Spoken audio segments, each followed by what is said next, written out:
بسم اللہ الرحمن الرحیم۔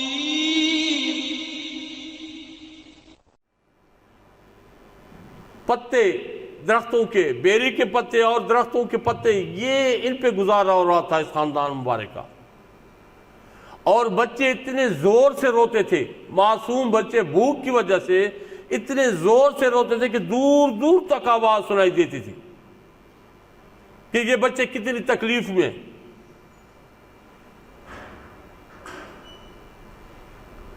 اور یہ تمام تکلیفیں برداشت ہو رہی تھی، اور ابو طالب میرے آقا پاک احمد مجتبیٰ سیدنا محمد مصطفیٰ صلی اللہ علیہ وسلم کی حفاظت کے لیے کہ کوئی ایسا بدبخت آ نہ جائے اور نقصان نہ پہنچا دے، رات کو شام کے وقت آپ کے جہاں پہ بستر لگا ہوتا کہ یہ محمد کا بستر ہے، رات کے پیر میں آپ آ کے اٹھا لیتے تھے آقا پاک صلی اللہ علیہ وسلم کو، اپنے کسی بیٹے کو وہاں پہ سلا لیتے یا خود سو جاتے، اور آقا پاک صلی اللہ علیہ وسلم کو کوئی اور جگہ بنے تھے وہاں پہ سلاتے۔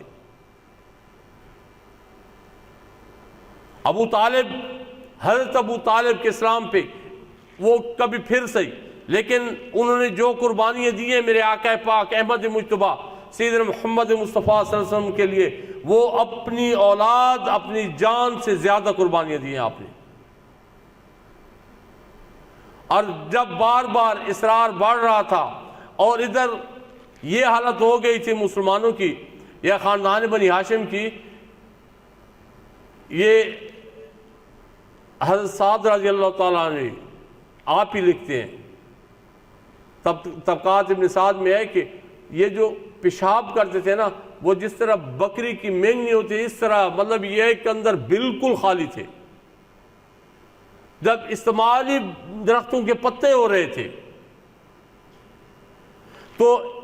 یہ سارا معاملہ چل رہا تھا شیب ابی طالب میں، اور اتنے زبردست ظلم و ستم کے باوجود بھی آقا پاک احمد مجتبیٰ سیدنا محمد مصطفیٰ صلی اللہ علیہ وسلم کے استقلال میں ذرا بھی جنبش نہیں ہوئی،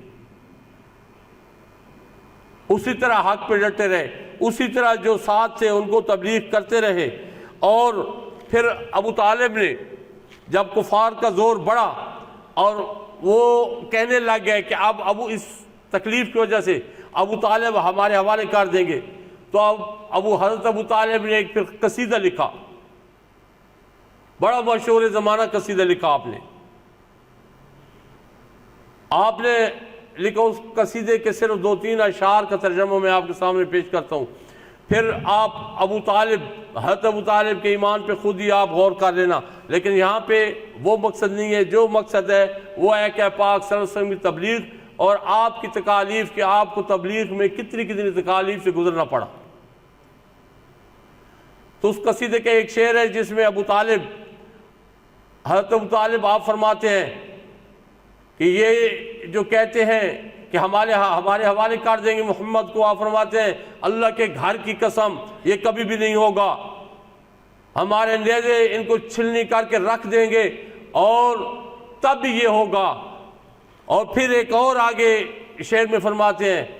کہ رب کعبہ کی قسم، یہ جب کہتے ہیں کہ محمد کو ہمارے حوالے کر دو تو ہمارے بچوں کی، ہماری عورتوں کی لاشیں ان کے ارد گرد پڑی ہوگی، تب بھی یہ ہو سکتا ہے کہ یہ چلے جائیں یا وہ ان کو لے جائیں، ورنہ ایسے کبھی بھی نہیں ہوگا کہ ہم محمد کو ان کے حوالے کر دیں۔ اس خوبصورت چمکتے ہوئے چہرے جس کی وجہ سے بارش کی دعائیں کی جاتی ہیں، یہ کیسے ہو سکتا ہے کہ اس کو ابو طالب یا ہمارے خاندان والے ان کے حوالے کر دیں؟ تو ایک دن 3 سال کے بعد ایک دن میرے آقا پاک احمد مجتبیٰ سیدنا محمد مصطفیٰ صلی اللہ علیہ وسلم نے حضرت ابو طالب کو فرمایا کہ اے چاچا، وہ جو صحیفہ انہوں نے اندر رکھا ہوا تھا کعبۃ اللہ کے اندر، اس کو دیمک نے کھا لیا ہے، اور اس کے اوپر صرف میرے اللہ عز و جل کا جو نام مبارک تھا وہ رہ گیا ہے، باقی تمام صحیفوں کو دیمک چٹ کر گئی ہے۔ اور یہ خبر حضرت ابو طالب کے لیے ایک بالکل انوکھی خبر تھی۔ تو آپ نے پوچھا ہے میرے بھتیجے، آپ کو اللہ عز و جل کی طرف سے آگاہی ہوئی ہے؟ آپ نے فرمایا ہاں چاچا، مجھے میرے رب کی طرف سے آگاہی ہوئی ہے۔ تو آپ چلے گئے، کچھ سردار آپ کے ساتھ تھے کعبۃ اللہ میں، آپ نے فرمایا کہ آج تمہارا اور ہمارا ایک معاملے میں فیصلہ ہو جانا ہے۔ تو یہ کفار خوش ہو گئے کہ بھوک کی وجہ سے اور یہ تکلیف کی وجہ سے آج یہ فیصلہ کر کے رہیں گے کہ محمد ہمارے حوالے کریں گے۔ آپ نے پھر فرمایا کہ فیصلہ اس پہ ہوگا، سرداران جتنے بیٹھے ہیں، میرے بھتیجے نے مجھے خبر دی ہے کہ دیمک نے اس کو چٹ کر لیا ہے جو اندر صحیفہ کعبۃ اللہ کے رکھا ہوا ہے۔ اگر تو وہ دیمک اس کو کھا گئی ہے جس طرح میرے بھتیجے نے یہ فرمایا ہے، تو پھر یہ آپ کو تمام چیزیں ختم کرنی ہوگی اور ماننا پڑے گا میرے بھتیجے کی سچائی کو۔ اگر ایسا نہ ہوا تو پھر میں آپ کے سامنے یہ وعدہ کرتا ہوں میں اپنے بھتیجے کو آپ کے حوالے کر دوں گا۔ تو سرداران مکہ بڑے خوش ہوئے، بہت خوش ہوئے کہ چلو یہ تو جو ہے نا، یہ تو ہماری حفاظت میں داندہ تھا، یہاں پہ تو کوئی آیا ہی نہیں ہے، تو یہ کیسے ہو سکتا ہے ان کو خبر ہو۔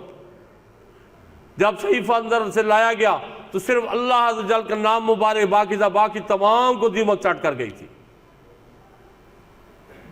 لیکن اس کے باوجود وہ بدبخت تھے، ازلی بدبخت تھے، ایمان نہیں لانا تھا انہوں نے، نہ مانے، انہوں نے کہا یہ بہت بڑا جادو ہے، پھر اسی پہ آ گئے۔ تو میرے آقا پاک احمد مجتبی سیدنا محمد مصطفیٰ صلی اللہ علیہ وسلم یہاں پہ آپ آ کے یہاں پہ پھر فیصلہ ہوا۔ پھر جو سردار کچھ اور تھے وہ اس بات کے خلاف ہو گئے جن کی قرابت داری تھی بنی ہاشم کے ساتھ، وہ اس بات پہ آ گئے کہ یہ ظلم ہے، 3 سال سے جو ہے نا ہمارے خاندان کے لوگ اس قسم پرسی کی حالت میں رہ رہے ہیں۔ پھر وہ معاہدہ ختم ہو گیا، آ گئے اور آقا پاک صلی اللہ علیہ وسلم پھر تبلیغ پہ شروع ہو گئے۔